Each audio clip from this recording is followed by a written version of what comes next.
Good morning students. आज हम करने जा रहे हैं यूनिट नंबर 13 सिंपल इंटरेस्ट। ठीक है, तो फर्स्ट ऑफ ऑल आपको यहाँ पे कुछ टर्म्स जो हैं वो समझनी बहुत ज़रूरी हैं। ठीक है, तो आइए पहले हम एक एग्जांपल जो हमारे पास यहाँ पे दिया हुआ है पिक्चर में, तो उसको देख के समझते हैं कि इंटरेस्ट और क्या चीज़ होती है। तो फर्स्ट ऑफ ऑल देखिए कि एक राजू नाम का लड़का है। Raju has deposited ₹100 in a bank. Okay, Raju क्या करता है, उसके पास 100 रुपीज़ हैं, 100 रुपीज़, और वो बैंक में जाता है और वहाँ पे पैसे जमा करवाता है। After 1 year Raju goes to the bank and find out about his deposited money. कि 1 ईयर के बाद, 1 साल के बाद वो क्या करता है, फिर वो जाता है और वो फाइंड आउट करना चाहता है कि अब जो उसने 100 रुपीज़ वहाँ पे जमा करवाए थे, अब कितने पैसे बन चुके हैं वो। The manager of the bank informs Raju that ₹100 deposited in the bank 1 year before has now become ₹110। तो अब क्या हुआ है, बैंक जो मैनेजर था उसने राजू को बताया कि जो आपने 100 रुपीज़ पहले डिपॉजिट करवाए थे बैंक में 1 साल पहले, अब वो कितने हो चुके हैं, 110 हो गए हैं। तो अब राजू ने क्या बोला, राजू बोलता है thank you, but how did my ₹100 become ₹110 after 1 year. बोलता है कि राजू ने पूछा है कि मैंने तो 100 रुपीज़ करवाए थे जमा, लेकिन वो 110 कैसे हो गए। तो व्हेन, अब जो बैंक मैनेजर है वो कहता है when someone deposits money in a bank pay some extra money on the deposited amount. क्या बोलता है कि बैंक मैनेजर बोलता है कि जब भी कोई आदमी क्या करता है, बैंक में कुछ पैसे जमा करवाता है, तो वो क्या करता है, बैंक उसको कुछ एक्स्ट्रा मनी पे करता है।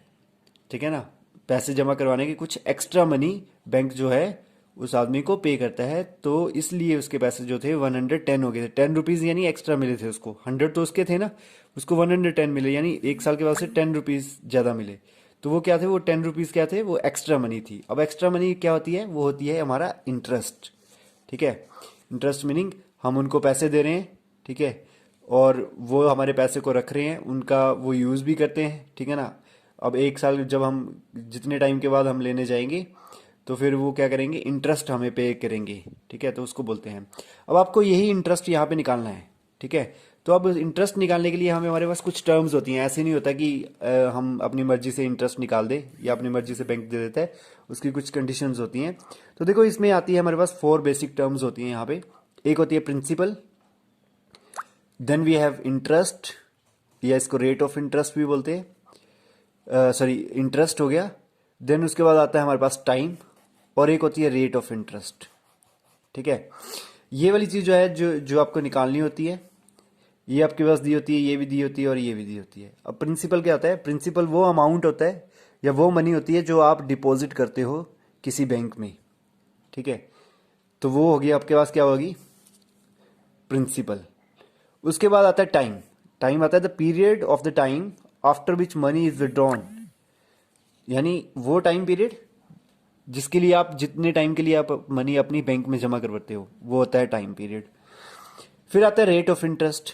अब rate of interest meaning, rate of interest always ध्यान में रखें कि ये परसेंटेज में होती है हमेशा।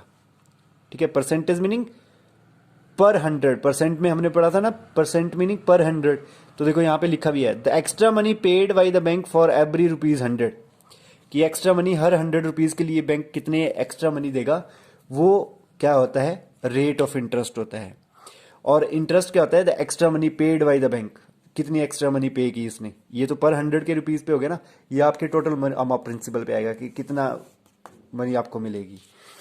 तो यहाँ पे हम आगे क्वेश्चंस देखते हैं, समझते हैं, पर ये बेसिक टर्म्स है आपके पास। तो ये वर्कशीट नंबर फर्स्ट हम पहले इसको देख लेते हैं। तो कहता है कि फिल इन द ब्लैंक्स है। अब आपके पास ये डेफिनेशन दी हुई है सभी चीज़ की। The money deposited in a bank is called, कि मनी जो डिपॉजिट की जाती है बैंक में उसको क्या बोलते हैं हम, प्रिंसिपल। क्या बोलते हैं उसको, principal. Then the extra money paid by the bank is called, extra money जो बैंक पे करता है उसको हमने अभी पीछे पढ़ा, उसको बोलते हैं हम इंटरेस्ट। क्या बोलते हैं, interest. The period of time for which money is kept in a bank, अब कितने टाइम के लिए बैंक में मनी रखी जा रही है, उस पीरियड को हम क्या बोलते हैं, टाइम। टाइम पीरियड भी बोल सकते हैं, इसको टाइम बोलते हैं हम वैसे, है ना। The money borrowed from A bank is called, अब ऐसा जरूरी नहीं होता है कि हम ही बैंक में जमा करवाते हैं, वैसे बैंक हमें भी देता है पैसे, है ना, वो क्या करता है, हमें लोन देता है, उसको बोलते हैं लोन, LOAN, लोन। तो वो क्या करता है, जब हम बैंक से पैसे बोरो करते हैं उसको बोलते हैं लोन लेना।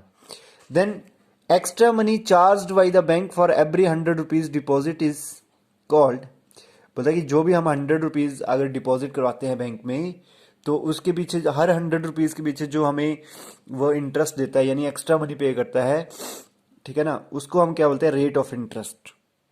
ठीक है, या हम बैंक से लोन लेते हैं तो वो हमें इंटरेस्ट चार्ज करते हैं, यानी अगर वो 100 रुपीज दे रहे हैं तो रेट ऑफ इंटरेस्ट बता देंगे कि 10% है, 5% है, ये कितनी है ना, तो वो हो जाती है रेट ऑफ इंटरेस्ट। ठीक, तो ये बेसिक टर्म्स है।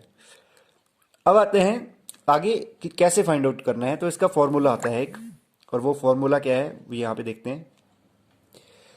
तो देखो हमारे पास जो सिंपल इंटरेस्ट निकालने का जो फॉर्मूला है वो ये है, सिंपल इंटरेस्ट SI, देखो शॉर्ट फॉर्म में है, SI इज इक्वल टू होता है P into R into T. देखो P meaning principal, multiply by rate of interest R, multiply by T, time. तो इनको मल्टीप्लाई करेंगे तो हमारे पास क्या आ जाता है, इजीली हम सिंपल इंटरेस्ट निकाल सकते हैं। बट कई बार कुछ जो लोग होते हैं वो आपको पूछेंगे तो बोलेंगे सिंपल इंटरेस्ट का फॉर्मूला बताओ, तो आप बोलोगे P into R into T, तो वो बोलेंगे नहीं ये गलत है। ठीक है, वो बोलेंगे होता है P into R into T over 100। ठीक है, तो आप उनको उस समय ये बोल सकते हो कि ये जो 100 है वो क्यों आता है, ऐसे 100 नहीं होता है यहाँ पे, ये इसलिए आता है क्योंकि हमारी रेट ऑफ इंटरेस्ट होती है परसेंटेज में। किस में होती है, परसेंटेज में। वो आगे जब क्वेश्चन करेंगे ना देखेंगे, तो देखो यहाँ पे जैसे ये रेट ऑफ इंटरेस्ट है तो ये 100 परसेंटेज में है ना। तो हमने क्या करते हैं, हमने पढ़ा था परसेंटेज में कि जब हमें परसेंटेज को ऐसे वैल्यू में कन्वर्ट करना हो, कोई परसेंटेज दे रखी हो और उसको वैल्यू में कन्वर्ट कर परसेंटेज हटानी हो, तो हम क्या करते हैं, ओवर 100 कर देते हैं, ओवर 100 हो जाता है ना। तो इसलिए क्या होता है यहाँ पे 100 इसलिए आता है। ठीक है, एक्चुअल में formula P into R into T ही है। तो आइए अब हम देखते हैं जो वर्कशीट नंबर 2 है हमारा, उसमें देखो हमारे पास उन्होंने क्वेश्चन दिया हुआ है। जैसे ये क्वेश्चन दिया है, find the simple interest at the end of 1 year. अब देखो इसमें ये जो क्वेश्चन है ना, इनके लिए टाइम पीरियड उसने सीधा दे दिया है कि 1 ईयर का है, फॉर द फॉलोइंग। अब देखो फर्स्ट क्वेश्चन इसने दिया है ₹400 एट 5% इंटरेस्ट पर एनम और टाइम पीरियड 1 ईयर। तो देखो यहाँ पे हमें पता चल रहा है 3 चीजें दी हैं हमें, प्रिंसिपल दिया है, ये आ गया, रेट ऑफ इंटरेस्ट ये आ गई, और टाइम 1 ईयर दिया हुआ है। अब हमें निकालना क्या है, सिंपल इंटरेस्ट निकालना है। तो आइए तो देखो जैसे हमने लिख दिया प्रिंसिपल, बस आपने इन क्वेश्चन में यही चीजें जो है दी हुई यही लिखनी है, इसके अलावा कुछ नहीं। देखो जैसे प्रिंसिपल है तो प्रिंसिपल दे रखा है 400 rupees, then rate of interest लिखा हमने 5% पर एनम। अब देन नेक्स्ट दिया है टाइम पीरियड, तो टाइम पीरियड कितना दिया है, 1 ईयर का, तो हमने ये लिख दिया। अब सिंपल इंटरेस्ट निकालना है, सिंपल इंटरेस्ट का पहले फॉर्मूला लिखेंगे P into R into T, ये लिख दिया। अब जो वैल्यूज हैं वो simple interest is equal to, value भरनी शुरू कर दो। देखो P का आ गया 400, multiply by rate of interest 5%, multiply by T is equal to time कितना है 1 ईयर। तो अब देखो परसेंटेज हटाएंगे तो देखो simple interest is equal to 400 into 5, percentage हटा दिया, ओवर बन गया 100 मल्टीप्लाई बाई 1। अब देखो 100 न्यूमिनेटर बन गए हैं ये, और ये डिनोमिनेटर है, तो न्यूमिनेटर और डिनोमिनेटर में देखो कट हो सकते हैं। तो देखो 400 और 100 ये कट हो जाते हैं, 100 1 जा 100, 100 4 जा 400। या आप ऐसे भी कर सकते थे, 20 से 20 कट कर दी तो यहाँ 4 रह गया, यहाँ 1 रह गया। तो अब देखो यहाँ 4 है, 5 और 1 है, तो 4 5 जा 20, 4 5 1, 4 5 जा 20 आ गया आंसर। नीचे क्या है 1 बचा है, तो कोई वैल्यू नहीं है। तो ये इस तरह से हमने, ये हमारा सिंपल इंटरेस्ट आ गया कि अगर कोई आदमी 400 रुपीज जमा करवाता है, अगर बैंक की रेट ऑफ इंटरेस्ट 5% है पर ईयर की, तो अगर 1 साल के बाद वो जाएगा पैसे लेने तो 400 के उसको कितने मिलेंगे, देखो 20 रुपीज एक्स्ट्रा मिलेंगे। अब ये नहीं है कि इतने पैसे मिलेंगे उसको मिलेंगे 20 रुपीज एक्स्ट्रा। ये आप निकाल रहे हो सिर्फ इंटरेस्ट कि कितना इंटरेस्ट मिलेगा, तो 400 के उसको 20 रुपीज एक्स्ट्रा मिलेंगे। ठीक है, तो हो जाएंगे 400 ये मिलेगा और 20 ये मिलेंगे, तो 420 रुपीज मिलेंगे टोटल। ऐसे हमारे पास सेकंड क्वेश्चन है, प्रिंसिपल देखो 1800 दिया हुआ है, rate of interest 12% per annum, time देखो 1 ईयर है। तो वैसे ही simple interest is equal to P into R into T लिखा, simple interest is equal to, देखो principal 1800 multiply rate of interest 12 time 1। अब हमने क्या किया, देखो सिंपल इंटरेस्ट यहाँ पे अब परसेंटेज हटा दिया, ओवर आ गया 100, तो 100 20 से 20 कट होगी, यहाँ पे 18 रह गया, 18 इंटू 12 तो 18 इंटू 12 इसको मल्टीप्लाई किया तो 216 आ गया मेरे पास। ठीक है, अब कुछ क्वेश्चन ऐसे होते हैं जिनमें क्या होता है, जो हमारे पास जैसे रेट ऑफ इंटरेस्ट, ये देखो थर्ड क्वेश्चन जो है सी पार्ट, इसमें देखो रेट ऑफ इंटरेस्ट 4/1/2% दिया हुआ है। तो इसको हमने क्या करना होता है, या तो आप यहीं पे इसको पहले फ्रैक्शन में कन्वर्ट कर लो, तो 4×2 = 8 + 1 9/2 होना था, मैंने यहाँ पे किया है इसको। यहाँ पे भी कर सकते हैं आप, लेकिन थोड़ा सा कंफ्यूजिंग हो जाता है कई बार। ठीक है, तो यहीं पे कर लो तो आप अच्छा रहता है। तो S simple interest equal to P/R/T, ये हमारे पास प्रिंसिपल था, ये रेट ऑफ इंटरेस्ट, ये टाइम। तो हमने देखो ये लिखा, यहाँ पे इसको सिंप्लीफाई किया तो 9/2 हो गया, ये परसेंट यहाँ पे लगा। और ये अब देखो परसेंटेज हमने यहाँ हटाया नहीं अभी तक, परसेंटेज हटाएंगे तो ऊपर बन जाएगा 100। तो देखो यहाँ पे 100 ओवर हो गया है, डिवाइड बाई में आ गया है डिनोमिनेटर में। तो देखो 20 से 20 ये कट होगी, 25 रह गया। 25 इंटू 9 मल्टीप्लाई 1, तो इसको मल्टीप्लाई किया, देखो 2 अभी बचा था हमारे पास, लेकिन यहाँ पे 1 हो गया था, लेकिन यहाँ पे 2 बचा हुआ था, इसलिए हमने क्या किया, इसको नीचे ले आए।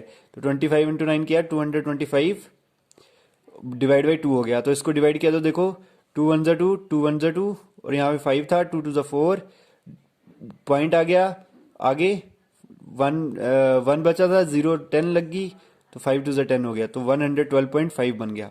तो इस तरह से आपने इसको सॉल्व करना होता है।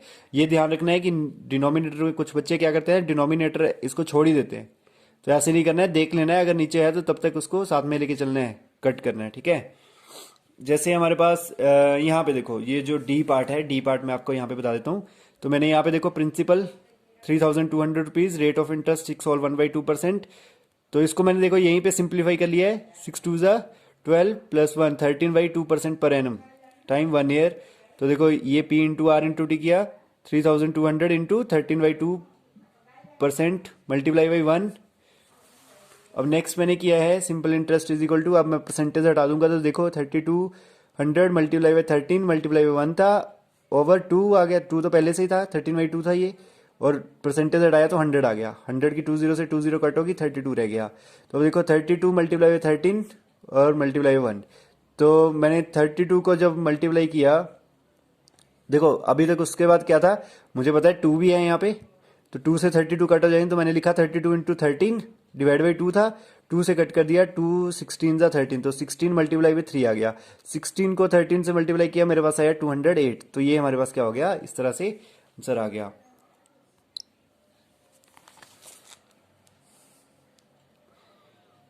तो देखो ये मेरे पास है principal 2,500 rupees, rate of interest 7/1/2%। तो इसको मैंने सिंप्लीफाई किया तो देखो 15/2% बन गया। ओके, नाउ टाइम, तो टाइम कितना है, 2/1/2 years, that is equal to 5/2 years. Okay, then simple interest is equal to, तो अब मैंने निकाल लेना है इसको, 2,500 इंटू 15/2% मल्टीप्लाई 5/2। ओके, अब मैंने क्या किया, देखो 2,500 इंटू 15/2, परसेंटेज हटाया तो ओवर आ गया 100। ठीक है, 15/2 तो था, 100 आ गया, मल्टीप्लाई बाई 5/2, देखो 5/2 ले लिया, तो यहाँ पे ये डिनोमिनेटर्स बन गए, ये न्यूमिनेटर्स बन गए। अब देखो यहाँ पे कोई कट तो नहीं हो रहा, तो 100 और 100 की 20 से 20 इसकी कट होगी, 25 रह गया, 25 इंटू 15 इंटू 5 रह गया, यहाँ 2 और ये 2 रह गए, 2 2 4। तो अब मैंने इनको मल्टीप्लाई कर लिया पहले, 25 इंटू 15 इंटू 5, तो इसको मल्टीप्लाई करके मेरे पास आया ये कितना, 1875 आ गया, डिवाइड बाई 4 से किया, तो देखो 4 का टेबल पहले 18 तक पड़ा नियरेस्ट, तो 4 4 होते हैं 16, 2 बच गए, 27 बन गए यहाँ पे। अब 2 का टेबल 4 का टेबल 27 तक नियरेस्ट, तो 6 4 24 होते हैं, तो 6 आ गया, 24 आए थे, 27 है, 3 रिमेनिंग बचे, 35 बन गए। अब 6 का टेबल 4 का टेबल नियरेस्ट 35 तक, तो 8 4 32 होते हैं, अगेन 3 बचे, तो 3 बचे, तो आगे देखो कुछ नहीं है मेरे पास, तो डेसिमल लगा दिया, 30 बन गए, 0 लग गई आगे, तो 30 बन गया। अब 4 का टेबल नियरेस्ट 30 तक, तो 4 7 होते हैं 28, 28 कितने रिमेनिंग, 30 थे, 2 रिमेनिंग बचे, अब 20 बन गए, तो 4 5 20 होते हैं, तो 5 आ गया यहाँ पे, तो 468.75 रुपीज़, ये इसका आंसर बन गया। तो इस तरह से आपने ये क्वेश्चंस करने होते हैं।